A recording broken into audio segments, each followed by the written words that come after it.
Ok. Como le dije, vamos a ver ahorita, vamos a estudiar un poco acerca de cómo medir la eficiencia de una bomba centrífuga y a la vez justificar su eventual reemplazo. Los objetivos de aprendizaje de este curso pues van a ser tres. Espero los podamos cumplir y es el primero, reconocer las principales posibilidades de ahorro energético en bombas centrífugas, detectar y jerarquizar los prospectos y calcular los tiempos de retorno de la inversión. Esos van a ser los tres puntos principales en que nos vamos a enfocar eh, y vamos a dar inicio. El consumo de energía de las bombas centrífugas es mayor de lo que la gente piensa. Normalmente las bombas consumen un 10% de la electricidad a nivel global y en muchos casos es desperdiciada. En la industria inclusive puede llegar hasta el 20% y como dije, en muchos casos es desperdiciada. ¿Cómo? Pues por distintas variables. Bombas sobredimensionadas, sistemas de tubería mal dimensionados, diseños de bombas antiguos o sistemas de control ineficaces. Si cambiáramos todas las bombas por unidades de alta eficiencia, ahorraríamos un 4% del total de consumo de electricidad a nivel global. ¿Eso qué significa? 1 billón, podríamos dar energía a 1 billón de personas o evitar emitir 2.7 billones de toneladas de CO2 al año. Mucha de la energía eléctrica que consumimos es generada por plantas termoeléctricas. Ahorita ya se está haciendo el cambio por energías alternativas, energías renovables, pero aún se siguen utilizando plantas termoeléctricas. Esto, eh, si conseguiríamos dar ese brinco, ese cambio a unidades de alta eficiencia, se conseguiría un ahorro significativo en la polución del planeta. Pero, ¿qué beneficio traigo yo para mi planta? ¿Qué beneficio trae eso a, a la empresa donde yo laboro? Pues ahorita vamos a ver eso. Normalmente hay dos costos que tienen, eh, o podemos identificar dos costos principales en, el, en los equipos de bombeo. Uno es el costo inicial o el costo de adquisición versus el costo del ciclo de vida. ¿Y qué es el costo del ciclo de vida? Pues es el consumo de energía, que representa un 85%, y el servicio y mantenimiento, que representa un 10%. El consumo de energía es el centro del costo más importante y el que ofrece un mayor potencial de ahorro. Si ustedes verifican en la imagen, solo tiene el costo de adquisición, representa un 5% de todo lo que consume mi bomba centrífuga a lo largo de su vida. Entonces, las bombas centrífugas pueden tener una vida útil muy larga. Podemos tomar como parámetro 15 años, pero hay bombas que pueden tener una vida más longeva. Por ejemplo, en la industria del petróleo, según la norma API 610, establece que las bombas pueden tener una vida útil o deben de tener una vida útil de 20 años. Entonces, si la vida útil de estos equipos es tan larga, entonces tenemos que priorizar y dar importancia a tener equipos que representen un consumo energético de manera eficiente y no estar desperdiciando la energía, que como todos lo sabemos, indirectamente pues conlleva un gasto innecesario en el capital de la empresa.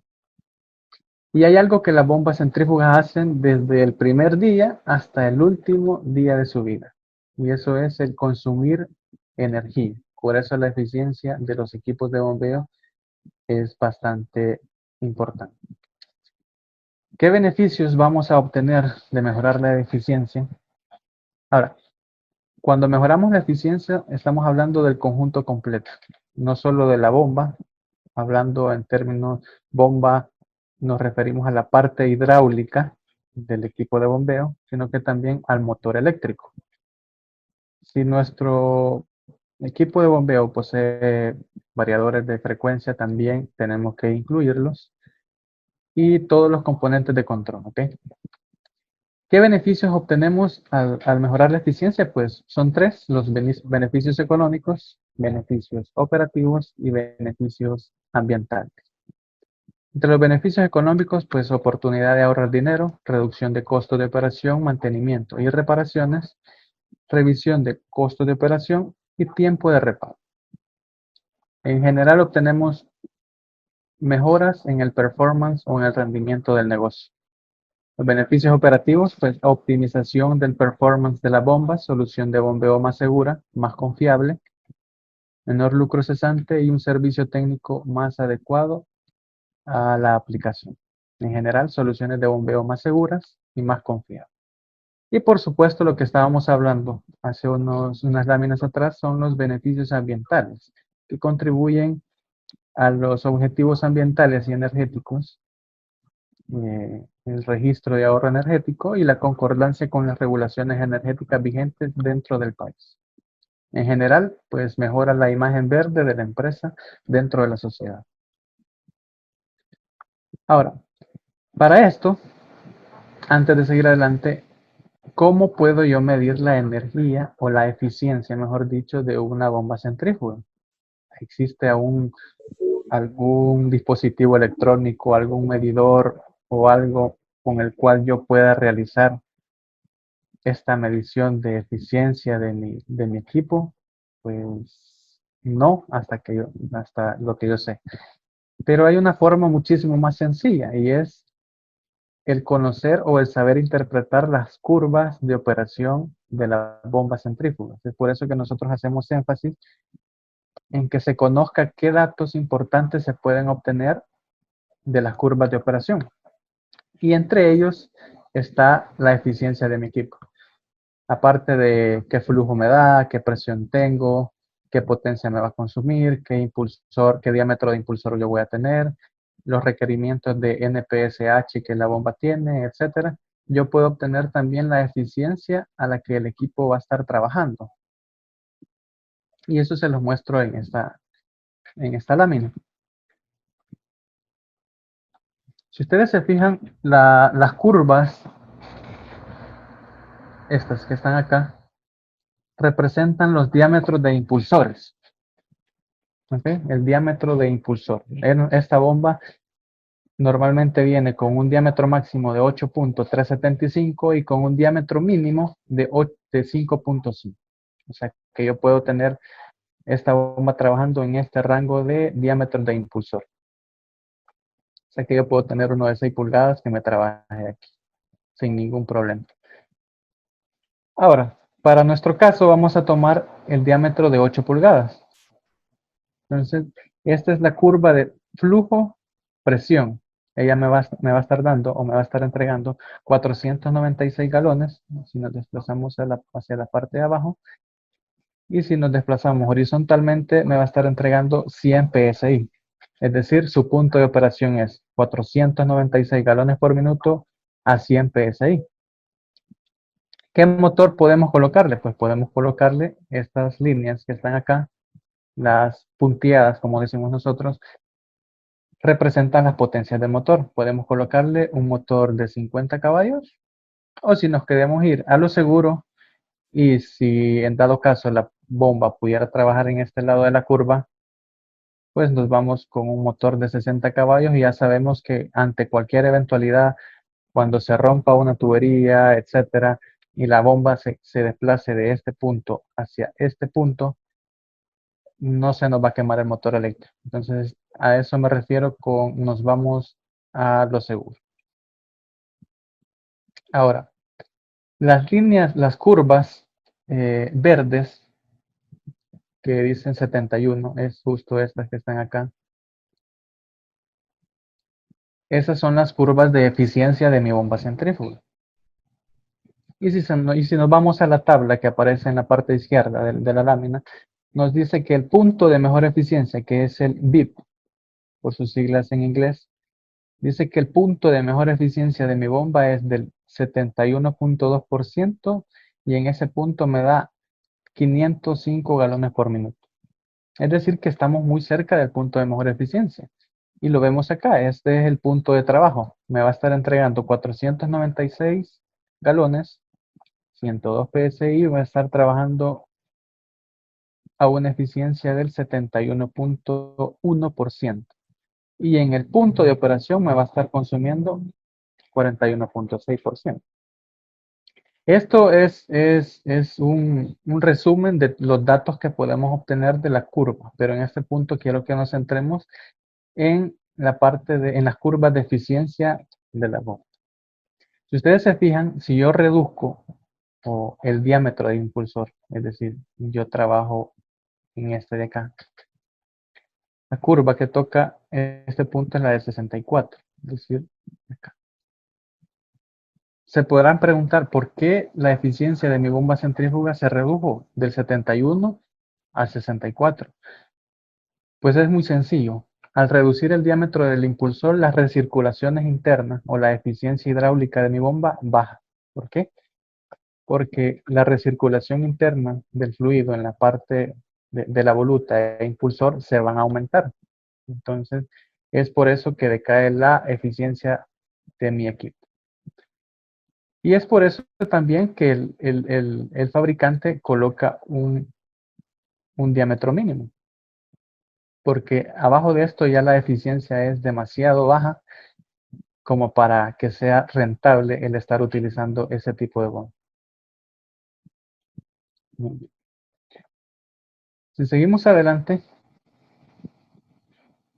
se podrán preguntar, ¿pero qué me certifica a mí el que la bomba centrífuga cumpla con esos estándares de eficiencia?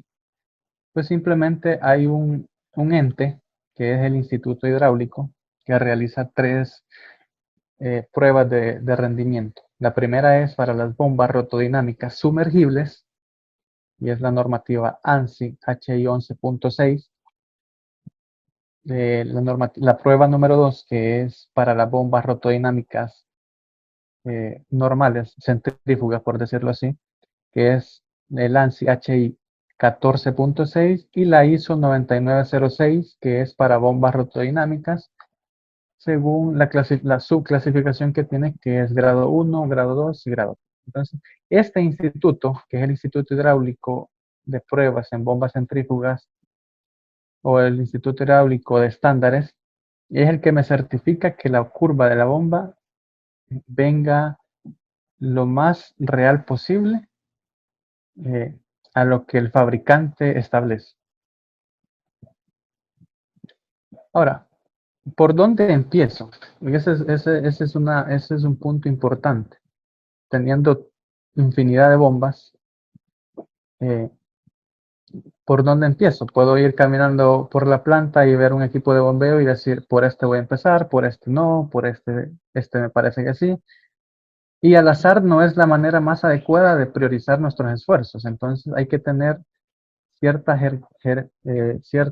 importancia de equipos para poder priorizarlos, ¿no? Y aquí vamos a ver eh, lo que hay que tener en cuenta para jerarquizar los prospectos. El primero es la eficiencia de la bomba. ¿Okay? Es obvio que los equipos que tengan mejor eficiencia nos harán ahorrar mayor energía. Es bastante lógico. Otro, la eficiencia del motor. ¿Okay? La eficiencia del motor es muy importante, sobre todo ya que están saliendo los IE3 que existen, los IE4, inclusive pueden venir, creo que vienen en camino los IE5, entonces la eficiencia del motor es muy importante. Ya vamos a ver en qué potencias de motores eléctricos nos vamos a tener que enfocar para tener un ahorro energético significativo. La selección adecuada de la bomba. ¿Okay? Es importante no sobredimensionar el equipo y normalmente saber que la bomba centrífuga siempre trabaja en un punto o siempre es seleccionada para un punto en específico. Normalmente en todos estos años en lo que la empresa se ha dedicado a brindar soporte en bombas centrífugas, casi el 50% de estos equipos están seleccionados para un punto de trabajo completamente distinto al real. ¿Ok? Y esto trae problemas. ¿Por qué? Porque al no estar trabajando en el punto de mejor eficiencia, significa que mi bomba va a estar consumiendo mayor potencia. ¿Qué significa mayor potencia? Mayor energía, mayor consumo energético y por ende mayores costos operativos. El sistema de tuberías bien dimensionado. Y aquí voy a traer a mención una de las consultas que me hicieron en la primera presentación y es el cómo repercute las tuberías de descarga en la bomba en la potencia del equipo. Pues un sistema de tuberías es muy importante, la mayoría de veces en el afán de ahorrar dinero en la inversión inicial, se elige una tubería que no resulta económica a largo plazo. Es decir, una tubería con una sección inadecuada provoca pérdidas que nos obligarán a seleccionar bombas con potencias de motor eléctrico con mayores dimensiones. ¿Qué otro punto? Pues condiciones de operación variables. Como les dije, eh, no hay forma de seleccionar una bomba centrífuga de velocidad fija para que opere adecuadamente en más de una condición de operación. Siempre se selecciona para un punto en específico y para en ese punto tendrá una buena eficiencia y en otros tendrá una eficiencia menor. Por lo cuanto, si sabemos que si vamos a tener un rango de operación muy amplio, es mejor considerar u optar por equipos de control con velocidad variable. ¿Okay? Velocidad variable, pues ya las explicó el ingeniero Peralta en su charla. Está grabada, pueden ingresar al canal de YouTube y ahí está la charla de sistemas de presión constante con variadores de velocidad para que puedan tener un mejor concepto de esto. Otro punto es la cantidad de horas anuales de uso. No es lo mismo una bomba que trabaje 2 horas al día a una que trabaje 24/7. Entonces hay que priorizar a la que trabaja mayor tiempo. Y otra es la potencia del equipo, que ya lo vimos en el punto número 2. Hay un rango de potencias que debemos de priorizar. Las bombas muy pequeñas pues no representan un ahorro significativo y las potencias muchísimo más grandes pues ya vienen con una eficiencia mejorada a la hora de la adquisición. Entonces, ¿qué sucede? Me voy a detener aquí un momento y es para analizar lo de qué sucede en una tubería cuando en vez de tener 6 pulgadas, por decir, tengo 3. Entonces, en la tubería que dice A1, en esta sección, vamos a asumir que pasan 40 galones por minuto. Okay. Al llegar los 40 galones por minuto a la sección 2, es decir, por el principio de conservación de la energía y conservación de la masa, esos 40 galones por minuto deben de pasar por esta sección de la tubería. Entonces, si entran 40, deben de salir 40. Entonces, pero ¿cómo se realiza eso? Pues entonces, eh, hay unas ecuaciones de continuidad que me relacionan eso. Normalmente sabemos que el flujo Q es igual a la velocidad por el área. Y como sabemos que por el principio de continuidad ese flujo es el mismo, entonces en el punto 2 sabemos que la velocidad 2 y el área 2 pues es igual a la velocidad 1 y el área 1. Es decir, en pocas palabras, el flujo en el punto 1 es igual al flujo en el punto 2. Y vamos a suponer, vamos a asumir una situación en que el área 1 es 2 veces el área 2. Podemos decir que el diámetro de la tubería en el punto 1 es de 6 pulgadas y el diámetro en el punto 2 es de 3 pulgadas. Ahí se relacionan las áreas implícitamente. ¿Qué sucede?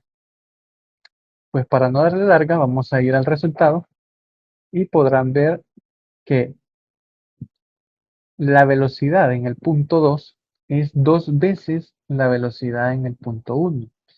Es decir, que cuando yo coloco una tubería de menor diámetro, la velocidad en el interior de esa tubería incrementa. Ahora, ¿qué sucede cuando incrementa esa velocidad? Muchos se preguntarán, ¿y esto qué tiene que ver con la eficiencia de mi bomba? Pues lo vamos a ver en la siguiente lámina. Y es las pérdidas por fricción van implícitas o van muy vinculadas a la velocidad del fluido con la que se mueve en el interior de una tubería. Por ejemplo, vamos a tomar las que están marcadas en amarillo. Esta es una tubería de 1/8 y esta es una tubería de media. Ambas van a manejar 1 galón por minuto.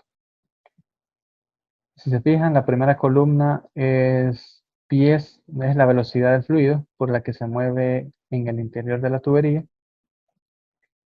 Y la tercera son las pérdidas por fricción, que vienen representadas en pies por cada 100 pies de tubería.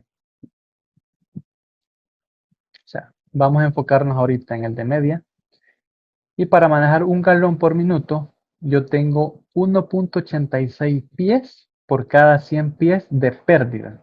Okay, ya vamos a explicar qué significa eso. Y para la tubería de 1/8, yo tengo 87 pies de pérdida por cada 100 pies de tubería. Solo miren el incremento de uno con respecto al otro. O sea, estoy manejando tubería de media y las pérdidas en esa tubería es de 1.86 y en la tubería de 1/8 son 87. Se incrementa increíblemente. Ahora, ¿cómo relaciono yo? O sea, yo tengo pies, pero para tenerlo en unidades más realistas, yo necesito peso. Entonces vamos a tener esa ecuación. Esa ecuación me relaciona la carga en pies con la presión en PSI. ¿Ok? Yo lo único que tengo que hacer es tomar esta, despejar, y yo tengo que la presión en PSI es igual a la carga en pies por la gravedad específica. En este caso, si asumimos que es agua, la gravedad específica es 1, y esta es una constante de conversión, etc. Entonces, con este dato podemos obtener cuánto es la pérdida en PSI. Entonces, asumamos en este ejemplo que yo tengo 100 pies de tubería. 100 pies de tubería de 1/8 y 100 pies de tubería de medio. Entonces, es muy sencillo. Tomamos la ecuación y sabemos entonces que en un tramo de 100 pies de tubería de 1/8 las pérdidas son de 80. Entonces, justo como me dice el resultado. Y al utilizar esta ecuación, eso equivale a 37 PS. En tubería de media, pues las pérdidas son de 0.8 PSI manejando el mismo flujo. Entonces, ¿a qué quiero llegar con esto? Pues es sencillo. Entre menor diámetro de tubería coloquemos en la descarga de la bomba, mayor contrapresión le vamos a estar realizando al equipo.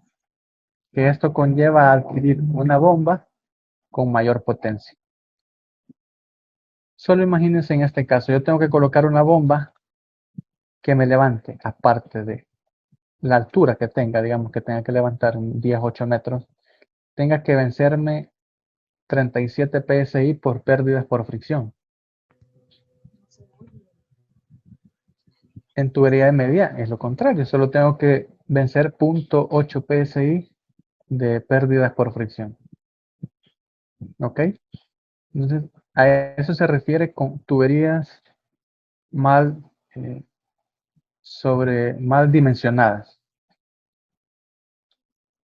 Y esto, pues, obviamente nos lleva Es lógico que una tubería de un octavo es muchísimo más barata que una tubería de media en una inversión inicial, pero a largo ya vemos que la potencia eléctrica pues va a aumentar, entonces a largo plazo eso es más costoso.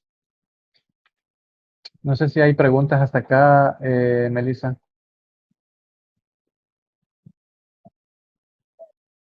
Hola, Bueno, por el momento no tenemos preguntas, pero aquí recuerden que está ok, abierto el chat para que puedan hacerlas. ok. Justo así como esta tabla es para pérdidas por fricción por agua, en tubería de acero cédula 40 y pérdidas por fricción para aceite, etcétera, para distintos fluidos. Así que para que se puedan realizar. Ahora, me hicieron otra pregunta también en la charla anterior, que es la resistencia en codos, test, curvas eh, y accesorios. Entonces, yo les dije que hay un método súper práctico, hay muchísimos métodos, pero este es bastante práctico para que no se pierda muchísimo tiempo en eso, y es una longitud equivalente, un accesorio, un codo, un fitting, una válvula representa una longitud equivalente. ¿Qué significa eso? Vamos a tomar este de 2 pulgadas y un codo de 2 pulgadas, este R significa el diámetro del desarrollo del codo, ¿no? Entonces, este codo de 2 pulgadas representa la pérdida que representa este codo de 2 pulgadas, es equivalente a que yo tuviera un tramo de tubería de 2 pulgadas de 3.5 pies. Es decir, la pérdida que yo tengo en este codo es igual a la pérdida que voy a tener en una tubería de 2 pulgadas con 3.5 pies de longitud. A eso se refiere la longitud equivalente. Y así vamos a ir relacionando para distintos diámetros, para distintas curvas. En este caso, esta es una T, si el flujo es curvo, el flujo es recto. Eh, Esta tabla solo muestra codos y T, pero hay tablas de longitud equivalente para válvulas, válvula globo, válvula check, que si son reductores concéntricos, reductores excéntricos. Entonces, esta tabla solo es para representarle cómo se analiza o cómo se interpreta la tabla. Y otra es qué velocidades, como estamos hablando de velocidad, si yo incremento la velocidad, pues incremento las pérdidas por fricción. Entonces, tengo esta tabla para mostrársela y es qué velocidades son las recomendadas en la succión de la bomba y en la descarga de la bomba. ¿Ok? Entonces, para líquidos poco viscosos, podemos, el ejemplo más universal, pues el agua, tenemos que en la succión es recomendable una velocidad de 1 a 3 pies por segundo. Y en la descarga, pues de 4 a 10 pies por segundo. Si yo paso estos límites, pues ya vimos, repercute en las caídas de presiones, por ende, indirectamente en la potencia del equipo. Ok, ya hablamos de las pérdidas, ya hablamos de cómo jerarquizar prospectos, entonces vamos ahora allá a- a lo que nos compete. Esta ecuación me relaciona la potencia hidráulica que mi bomba necesita. Y la potencia hidráulica en kilowatt no es nada más que el flujo en metros cúbicos hora por la altura en metros, por el peso específico, entre 367. Y lo vamos a ver en esta lámina. Yo tengo dos equipos. Un equipo, el de la derecha, me entrega 200 metros cúbicos hora a una altura de 75 metros. Si yo tomo la ecuación anterior, que es flujo por altura por la densidad entre los 367, pues me da que en este punto yo estoy consumiendo 40.9 kilowatts. Ahora hagamos lo mismo para el otro punto, para esto. Al sustituir todos los valores en la ecuación, yo necesito potencia hidráulica. No es la potencia que yo le estoy colocando al eje, la potencia del motor. No, es la potencia hidráulica sin tomar cuenta la eficiencia de la bomba ahorita. Entonces, ella necesita o consume una potencia hidráulica de 10.9 kilowatts. Solo vean la diferencia entre ambos casos. Ok, entonces vamos a ser un poco más realistas. Entonces, ¿cuál es la potencia mecánica que toma la bomba? Ahí donde les pido una disculpa, ahí donde está el cuadrito rojo con una B abajo significa que es la eficiencia de la bomba. Es la misma ecuación que vimos al inicio, pero ya tomando en cuenta la eficiencia de la bomba. Entonces, esta es la potencia real que toma la bomba. Entonces, como todos sabemos, la bomba tiene su eficiencia, pérdidas por rozamiento en los rodamientos, recirculaciones internas, una serie de factores que hacen que la bomba no tenga el 100% de eficiencia. Entonces, si ahora hacemos el mismo ejemplo, con este punto de 200 metros cúbicos a 75 metros, vemos que pasamos de 40.9 kilowatts a 54.5 kilowatts con una eficiencia de la bomba de 0.75. ¿Ok? Vemos cómo va cambiando, cómo se va haciendo, o sea, estamos haciendo ya un ejercicio más real, tomando en cuenta eficiencias de equipos, entonces vemos cómo repercute en la potencia que la bomba está tomando. Entonces, pero aún no llegamos todavía a nuestro destino. Necesitamos saber cuál es la potencia que nuestro equipo completo está tomando de la red eléctrica. O sea, pasamos por un eléctrico, pasamos por un variador de frecuencia, si lo hubiera, entonces necesitamos saber qué potencia real está tomando nuestro equipo de la red eléctrica. Entonces modificamos la ecuación. Tomamos en cuenta la eficiencia del motor eléctrico, la eficiencia del variador de frecuencia y hacemos el mismo ejemplo. Entonces, ya pasamos de 50 y pico kilowatts que teníamos en las láminas anteriores a 63.8 kilowatts. Que esto es lo que realmente nos interesa porque esto es lo que se debe de pagar en el consumo eléctrico porque eso es lo que estamos tomando de la red. Ahora, hay otro método que podemos utilizar y es hacerlo de la forma con esta ecuación eléctrica. Pues se tiene el equipo en funcionamiento, se mide el amperaje, se mide el voltaje, y si conocemos el factor de potencia, pues vamos a saber cuál es la potencia del equipo. Pero por temas didácticos y por temas de saber qué variables repercuten en la eficiencia de todo mi equipo, pues estamos utilizando esto. ¿De acuerdo?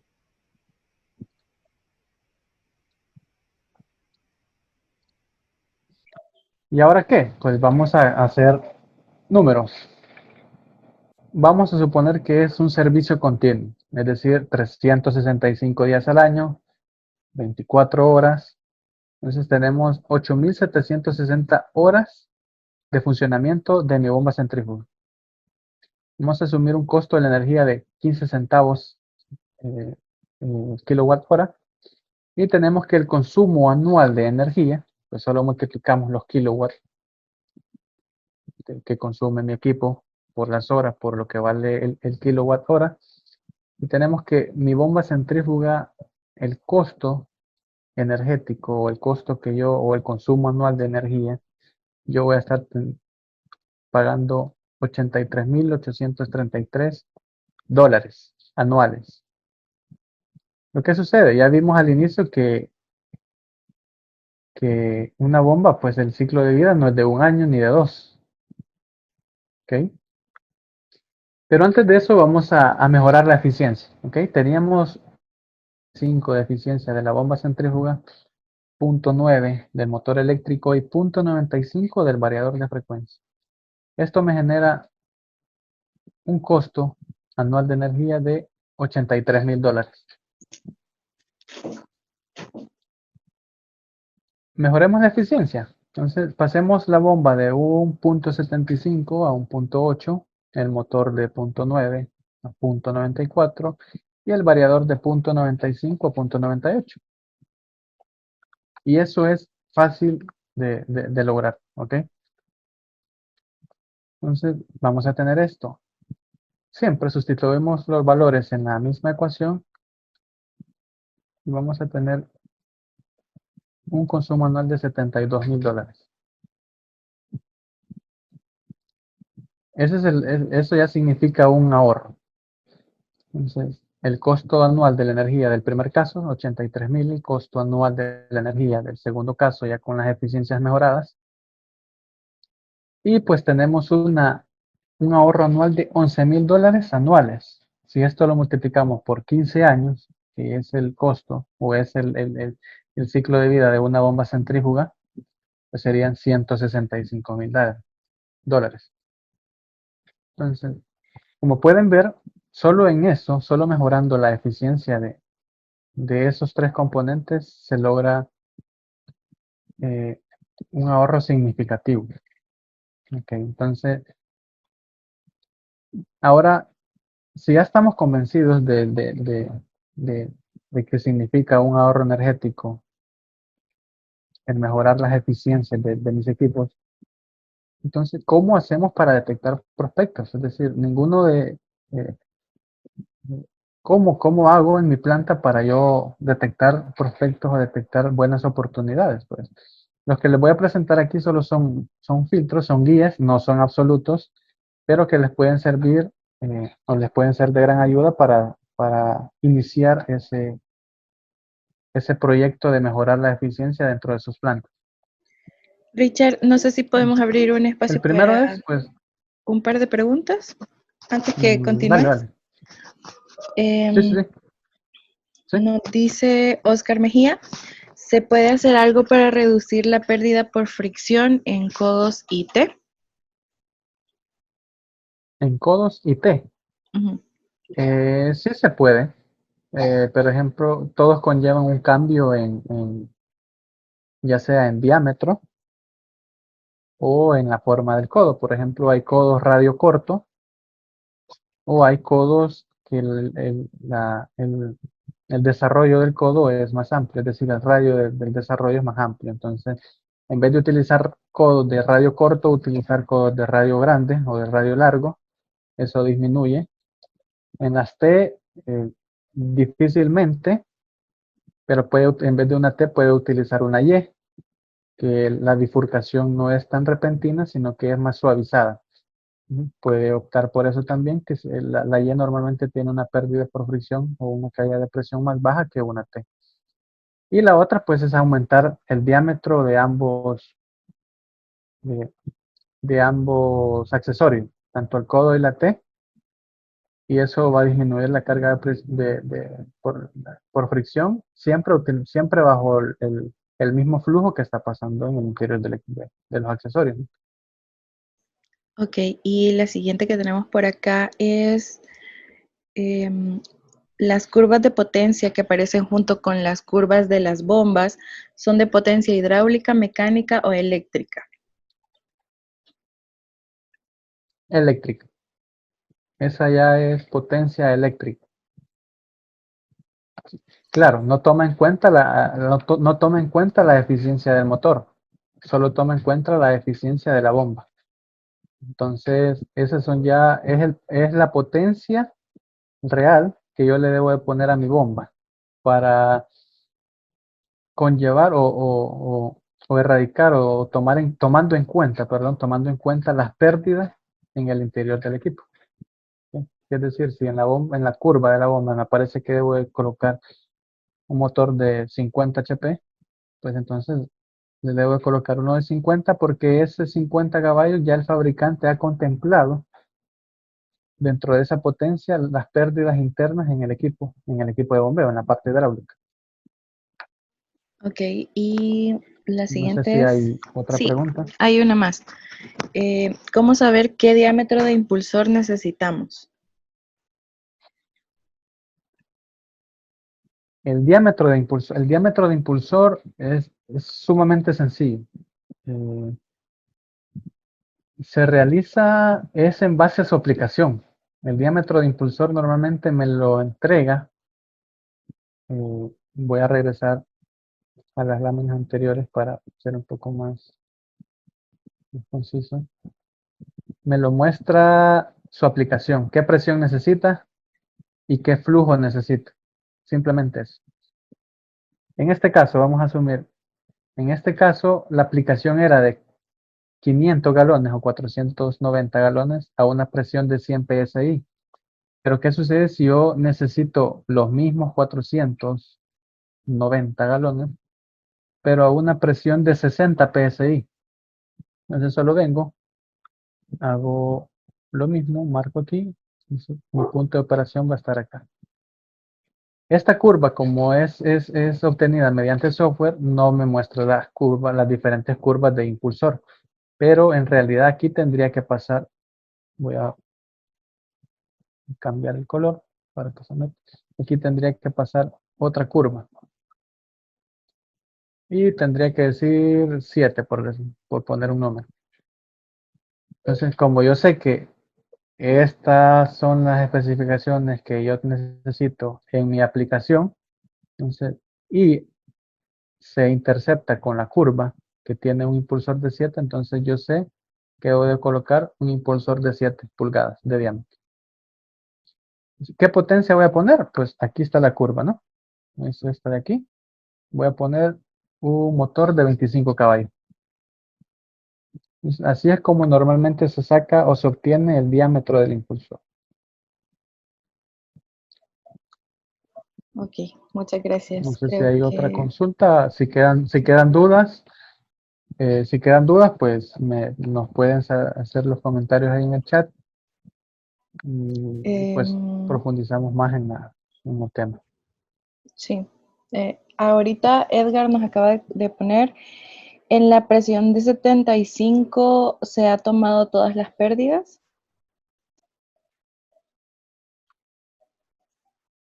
¿Perdón?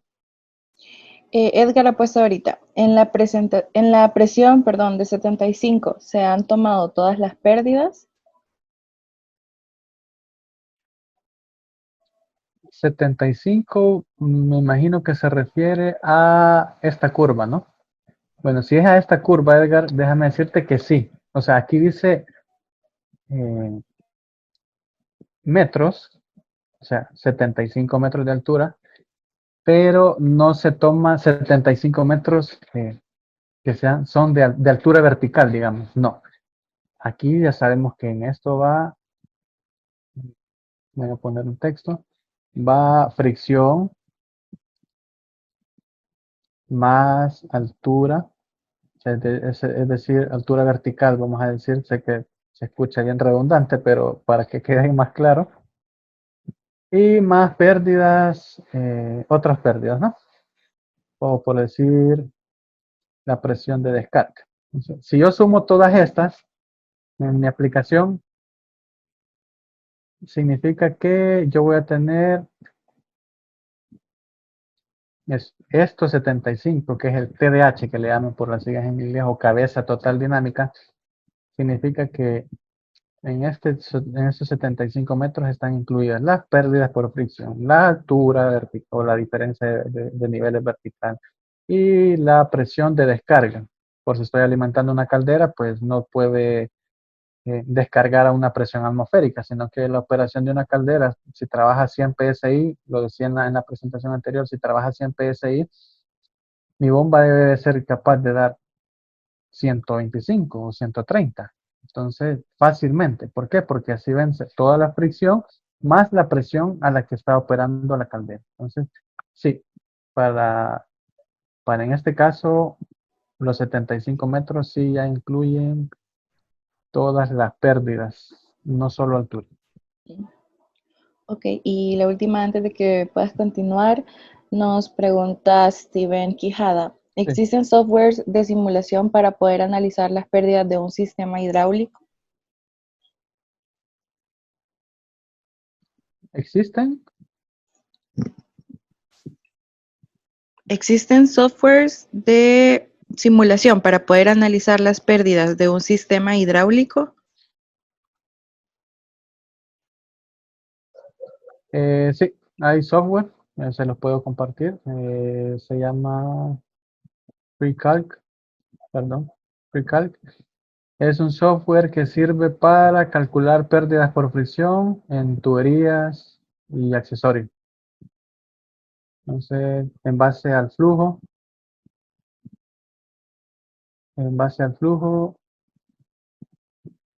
y los accesorios que están compuestos en el sistema, ¿no? Ok, perfecto. Inclusive aquí en este software puede tomar en cuenta viscosidad del fluido, etcétera. Entonces, pueden revisarlo, es un software bastante completo, es gratuito, inclusive no se tiene que registrar ni nada, y es bastante útil a la hora de poder calcular pérdidas por fricción, tanto en succión de bombas, como en descarga de bombas. Ok, podemos continuar. Gracias. No sé si estamos... Ok,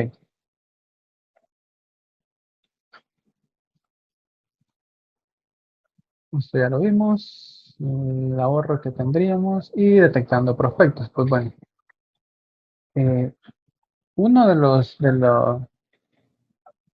las especificaciones o puntos que podemos tomar en cuenta a la hora de detectar prospectos, pues uno es la antigüedad de los equipos, ¿no? Entre más antiguos, normalmente los equipos más antiguos tienen una menor eficiencia. Entonces, podría ser un buen punto de partida. Otro es la potencia del motor, sumamente importante. Existen rangos de potencia en los cuales son más potenciales de ahorro. No nos vamos a detener en los pequeños en motores de un caballo, a no ser que tengamos 1000 motores de un caballo en la planta, pues ahí sí ya conlleva un ahorro significativo. Pero si no tenemos una gran cantidad, pues no nos detengamos en eso, sino que hay otro rango de potencia, ya lo vamos a ver cuáles son, para que nos enfoquemos, que prioricemos. Las horas de servicio, eh, hay que centrarse en los equipos que tienen muy horas de servicio eh, largas o muy grandes, no en los que ocupan de, de forma intermitente, no, sino que en los que trabajan periodos de tiempo muy largos, entonces hay que enfocarse en eso. Las condiciones de operación, pues debemos identificar qué equipos están lejos o no están cercanos a trabajar en el punto de mejor eficiencia. ¿Y qué necesitamos para eso? Pues creo que hago énfasis bastante en eso porque es importante, y es en la curva de operación. ¿Ok? Necesitamos saber, o al menos tener la curva de operación del equipo y solicitar ayuda en este caso si no sabemos cómo interpretar los datos de la curva, pero para que puedan estar claros en dónde está trabajando mi bomba, con qué eficiencia está trabajando, y así pues mejorar o tener oportunidad de mejora dentro de las plantas. Y los malos actores, pues los malos actores, ¿a qué se le llama así? Pues son aquellos equipos que fallan más de una vez al año y normalmente, la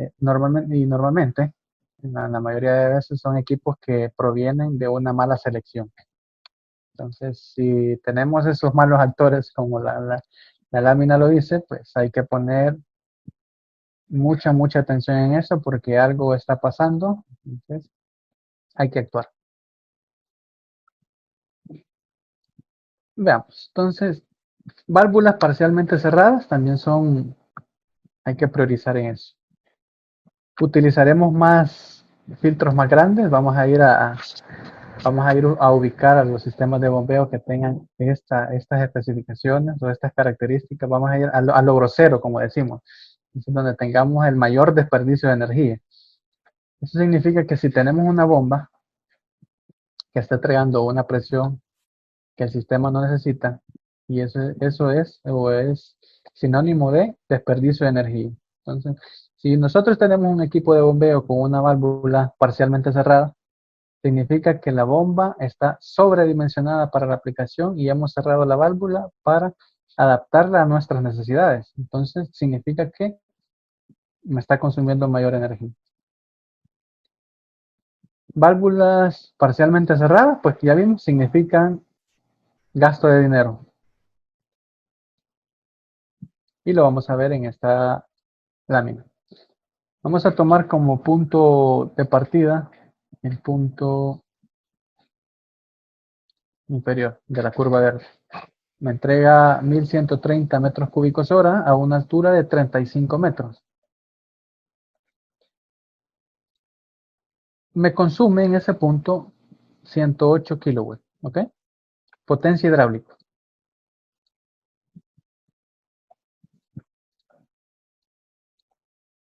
Entonces, vamos a hacer el mismo ejemplo con el punto superior. ¿Qué sucede? Yo no tengo la bomba o no encuentro en el mercado la bomba que pase por este punto.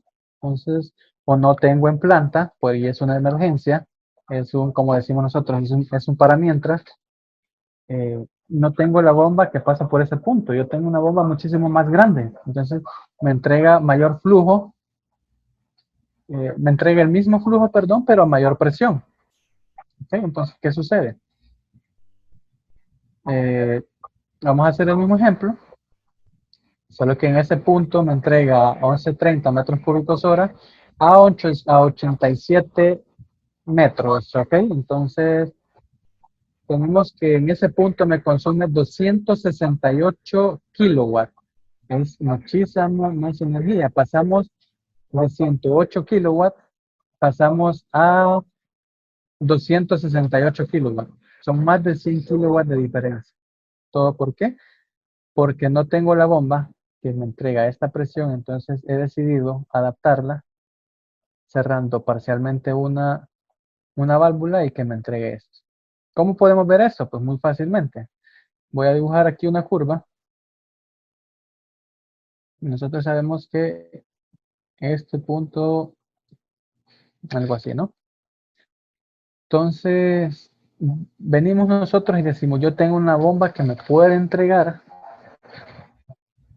los 1130 cúbicos, pero para la carga que el sistema me le coloca a la bomba, trabaja en una zona que no es. Normalmente ya habíamos hablado que la bomba debe trabajar en una zona dulce, que le llamamos, ¿okay? Que es 20, si el punto de mejor eficiencia es este, 20% hacia la derecha y 30% hacia la izquierda. Entonces, ¿qué sucede? Tengo la curva, yo tengo un punto hacia acá, ¿no? Entonces, mi bomba va a estar entregando este flujo a esta presión. Va a estar cavitando horriblemente, va a estar consumiendo energía horriblemente. Entonces, ¿qué es lo que sucede? ¿Qué es lo que hacemos? Normalmente colocamos una válvula y la válvula la estrangulamos o la cerramos hasta que esa válvula nos ayuda a colocarle carga al sistema. Entonces estoy moviendo este punto hacia acá. ¿Qué es lo que estamos haciendo ahí? Pues obviamente cuidando la bomba, ¿no? Que no se nos dañe, que no cavite y no se nos dañen sellos mecánicos, no se nos dañen rodamientos, no se nos dañe el impulsor, etc. Pero eso conlleva otro problema, que es el consumo de energía, ¿de acuerdo? Entonces, por eso siempre hacemos énfasis en darnos las condiciones reales de la operación. ¿Qué flujo y qué presión necesita para que se seleccione adecuadamente el equipo y no tengan estos problemas de sobredimensionamiento de equipo y alto consumo de potencia? Ahora, si el equipo va a tener, no es un consumo fijo, sino que de repente va a tener X presión o X flujo, entonces recomendamos colocar variadores de velocidad. Con variadores de velocidad, pues ya tenemos seguro que no va a haber ningún desperdicio de energía, sino que la bomba va a estar trabajando y consumiendo lo que necesita. Ahora, haciendo el mismo ejemplo, tenemos, si pasamos de este punto a este, tenemos 268, no, tenemos 160 kilowatts de sobra, desperdiciado. Si hacemos todo el ejercicio de nuevo, estamos desperdiciando $140,000 por tener parcialmente cerrada una válvula. Okay. Y si eso lo multiplicamos por los años de vida del equipo, ya se imaginarán cuánto es el costo eh, de energía o consumo energético que tenemos debido a una válvula parcialmente cerrada. Entonces, no sé si hay, Melissa, no sé si hay preguntas hasta ahorita para Sí, continuar con la parte de motores eléctricos. sí, justo ahorita tenemos unas preguntas. Ahorita te las leo. Veamos. Saúl Rosales nos dice, en una bomba centrífuga, ¿cómo dimensionamos el tamaño de un filtro para instalarlo en la succión de la bomba sin que nos afecte la eficiencia del equipo?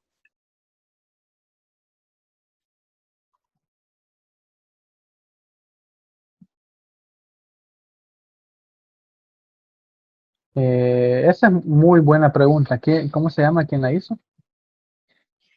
Se llama Saúl Rosales. Saúl Rosales. Muchas gracias, Saúl, por la pregunta.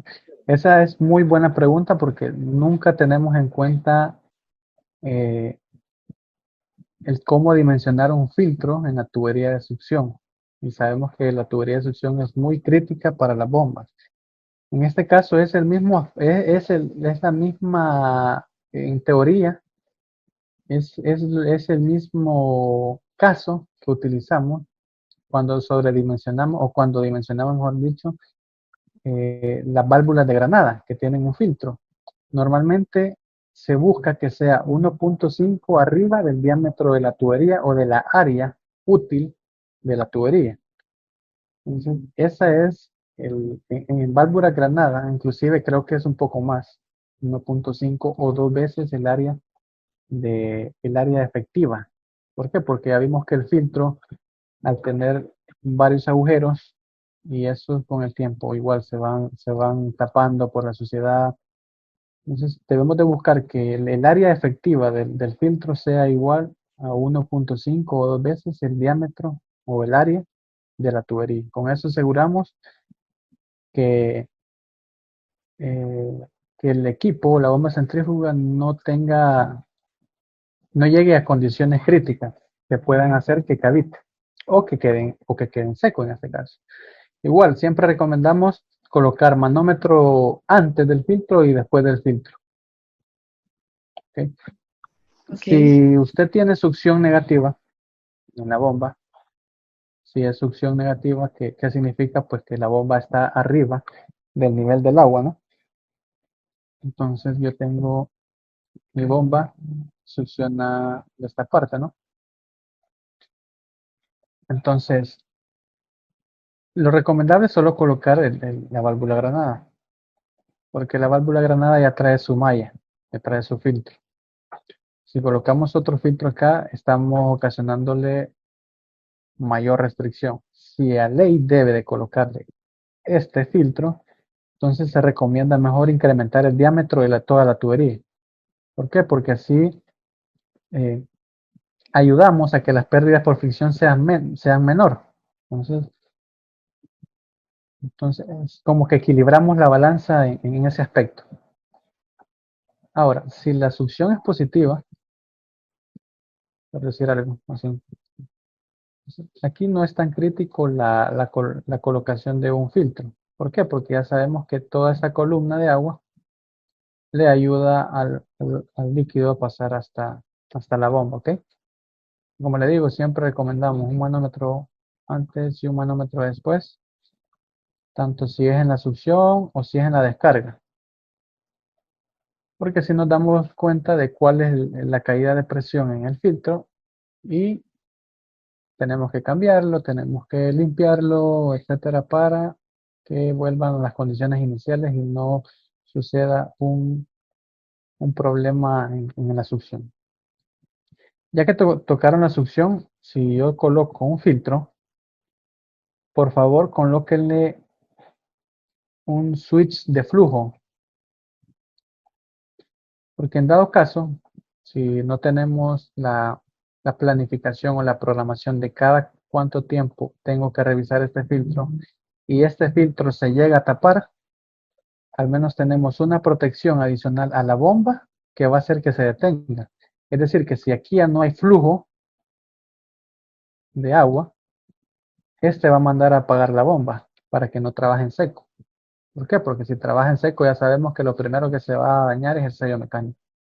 Entonces, esta es una de las protecciones que siempre recomendamos colocar, un switch de flujo o un interruptor de flujo en este caso. Y pues también, obviamente, los controles de nivel, ¿no? Y así asegurarnos que la bomba está trabajando adecuadamente. Ok, la siguiente pregunta que tenemos es de Sergio Serrano y él dice, Ujú. si en una misma tubería, en determinado momento de un proceso necesito trabajar con dos presiones diferentes en distinto tiempo, ¿qué es más rentable? ¿Un motor con variador o dos motores para las dos presiones que necesito? ¿O hay otra mejor alternativa? El problema se da en procesos de lavado de equipo y tanques en planta. Puede utilizar el sistema de variación. O sea, si al mismo tiempo va a necesitar dos presiones diferentes, pues mm, ni el variador de velocidad le va a ayudar en este caso. ¿Por qué? Porque yo tengo mi bomba, vamos descarga, y digamos ella descarga a 100. Y ella descarga 100 porque yo necesito 100 PSI aquí, ¿ok? Pero ¿qué sucede si yo necesito aquí 25? Entonces ahí el variador de velocidad difícilmente, ¿por qué? Porque le dice difícilmente le va a ayudar porque el variador de velocidad normalmente está comandado por un transmisor de presión y usted le configura cuál es la presión eh, que lo va a comandar. Entonces, ¿qué se puede hacer en este caso? Pues colocar válvulas reductoras, ¿ok? Se colocan válvulas reductoras en los puntos donde necesita menor presión y así se evita ese problema que tiene, ¿no? Entonces, la bomba trabaja a alta presión para los puntos de uso donde requiere alta presión y utiliza una válvula reductora en los puntos donde necesita baja presión o una menor presión. Normalmente siempre se utilizan así. Inclusive en los edificios, los edificios de apartamentos, la bomba, asumamos que hay varias aplicaciones, puede estar la bomba arriba, puede estar la bomba abajo, pero asumamos que es así.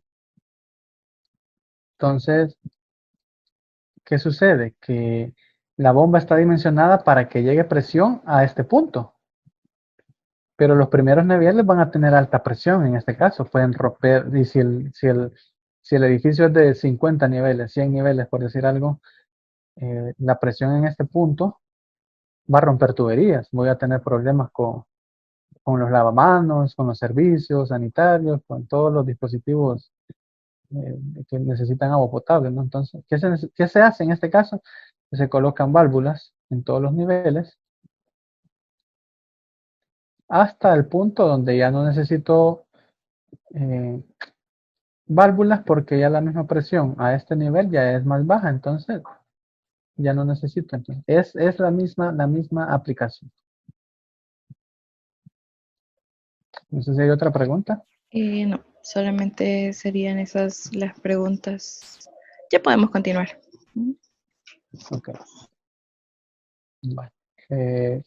Aparte de las válvulas parcialmente cerradas,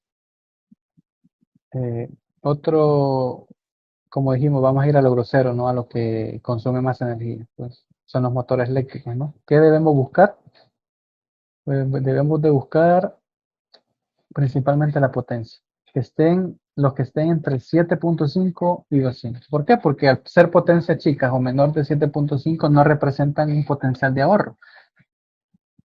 Y los motores arriba de 200 kilowatts, pues normalmente cuando se adquieren, eh, quien los adquiere o el ingeniero que está a cargo de ese proyecto, pues ya los busca con una alta eficiencia. Entonces, es difícilmente va a ser difícil tener un motor arriba de 150 a 200 kilowatts con una eficiencia baja. Por eso es que debemos enfocarnos entre 7.5 y 200. Otro es pues el factor de potencia, ¿no? Si es menor de 0.75, pues es baja eficiencia. Y el grado de eficiencia, IE1, IE2, pues es baja eficiencia. Debemos enfocarnos en los motores que tienen eficiencia IE3 e IE4, que son los que vamos a tener que adquirir, digamos. Si yo tengo motores con eficiencia IE1 o IE2, pues debo contemplar hacer el recambio. Esta es una tabla de la eficiencia de los motores eléctricos, cómo están catalogados. Pues IE1 es eficiencia estándar, IE2 alta eficiencia, IE3 eficiencia premium, y el IE4 es eficiencia super premium. Entre estos dos, entre el IE4 y el IE3, tenemos que buscar que nuestros motores estén en ese grado de eficiencia. Aquí tenemos una tabla de la eficiencia de los motores según potencia y según el grado de eficiencia. Como podemos ver, pues, el motor de 40 caballos, 4 polos, tiene una eficiencia del 90, IE1, IE2 pasa a 92.3, IE3 a 93 y en IE4 a 95. Puede ser poco, pero si eso lo multiplicamos ya por cuántas horas trabaja, el costo de la energía y todo, créanme que el costo es significativo. Y pues aquí tenemos un ejercicio rápido del impacto de la eficiencia del motor. Asumimos que trabaja 8.700.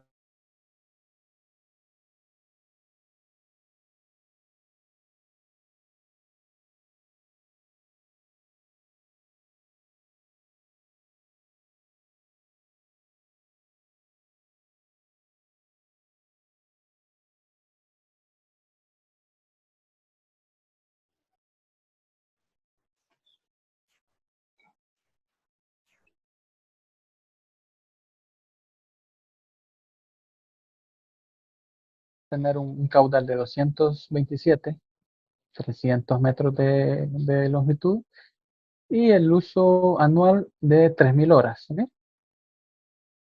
Para el primer caso, pues vamos a necesitar 42 kilowatts, teniendo estas características.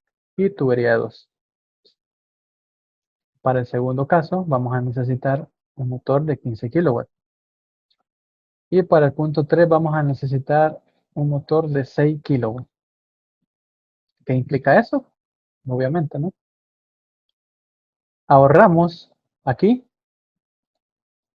pero eso a la larga es más caro hablando energéticamente.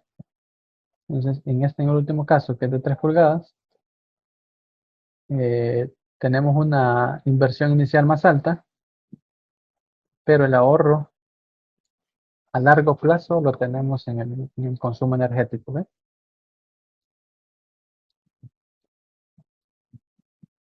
Okay. Y aquí tenemos el resumen. Al final en esta tabla agregué la tubería de 6, que es la más recomendada para el flujo que vamos a manejar, pero, eh, pero para que vean qué velocidades a qué velocidades se muevan dentro de la tubería, cuáles son las pérdidas de fricción, qué potencia requiere y el costo anual de energía. ¿Ok? No hagamos tan radical el ejercicio y vámonos a un costo anual a 5 años. Yo tengo un costo por energía en la tubería de 2 de 64.000 y en la tubería de 6 de 10.750 dólares. ¿Ok? Solo para que se hagan una idea de cómo repercute el diámetro de la tubería en la potencia del motor y por ende en el consumo energético. Por eso normalmente las personas que eh, que conocen o que tienen cierta noción de cómo se mueve o de la mecánica de fluidos, digámoslo así, normalmente siempre nos piden qué tubería recomendamos nosotros a la hora de ofertar un equipo. Nosotros recomendamos el equipo y también recomendamos cuál es el diámetro de succión y cuál es el diámetro de descarga que debe de colocar para evitar este problema y evitar que el equipo opere de manera inadecuada. El método de trabajo, pues este es un método de trabajo bastante genérico. Pueden tomarlo como base, puede ser otro, pueden irlo puliendo en el camino. Pues la primera columna dice el tag, va a poner la referencia, la marca de la bomba, el producto, qué caudal y qué altura. Altura, en este caso, es presión, ¿ok? En PSI, en pascales, kilogramos por centímetro cuadrado, etc.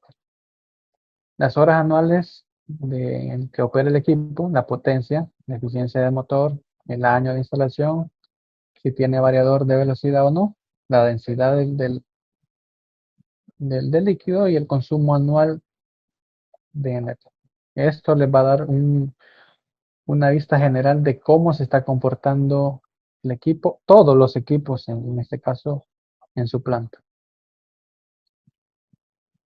La comparación, pues, vemos una bomba de diseño antiguo en la parte izquierda y ya un modelo mucho más eficiente. Pues en el antiguo vamos a tener un costo anual elevado y en el nuevo vamos a tener un consumo anual mejorado, ¿ok? De consumo eléctrico. Obviamente en el equipo de color negro, digamos el de la derecha, vamos a tener el costo del equipo y el costo del reemplazo, ¿no? Que siempre hay que hacer base, que hay que cambiar ciertos accesorios en la tubería, que si es de otra potencia diferente y lleva variador, pues hay que comprar el variador, todo eso que conlleva el reemplazo. Y pues aquí tenemos unas pequeñas fórmulas del ahorro anual que vamos a tener del consumo eh, de energía eléctrica. Y el tiempo de retorno, pues tenemos la fórmula que es el costo del equipo nuevo más el costo del reemplazo entre el ahorro anual. Y ahí vamos a ver en cuánto tiempo va a ser el payback o el retorno de- del equipo en años. ¿Qué sucede? Que no solo vamos a ahorrar en energía. ¿Y cómo lo vemos? Pues lo vamos a ver aquí. Al tener un equipo trabajando eficientemente o trabajando en el punto de mejor eficiencia, vamos a tener todas estas ventajas. ¿Por qué? Porque va a estar trabajando en este punto. Si ustedes ven y nos alejamos de aquí hacia acá, pues vamos a tener corta vida de rodamientos y sellos mecánicos y cavitación. ¿Ok? ¿Qué significa? Pues que se acuerdan que cuando les mencionaba de los malos actores, pues son normalmente estos los que trabajan en zonas muy alejadas a las zonas de mejor eficiencia. Si nos alejamos de la parte izquierda, hacia acá, vamos a tener elevación de temperatura, cavitación de bajo caudal, corta vida de rodamientos y sellos, corta vida del impulsor, recirculación en la succión y en la descarga. Entonces, en este punto, si se fijan, es el tiempo de mantenimiento entre fallas.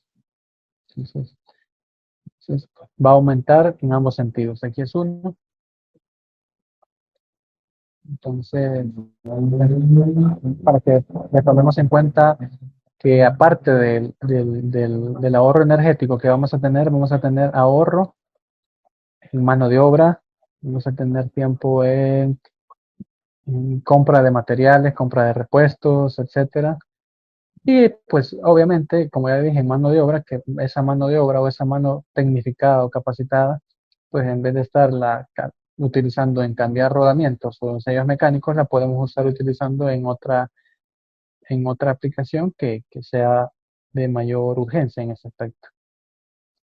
Por el momento, pues eso sería todo de mi parte. Si tienen dudas, pues por favor me las comparten y las abordamos cuando guste.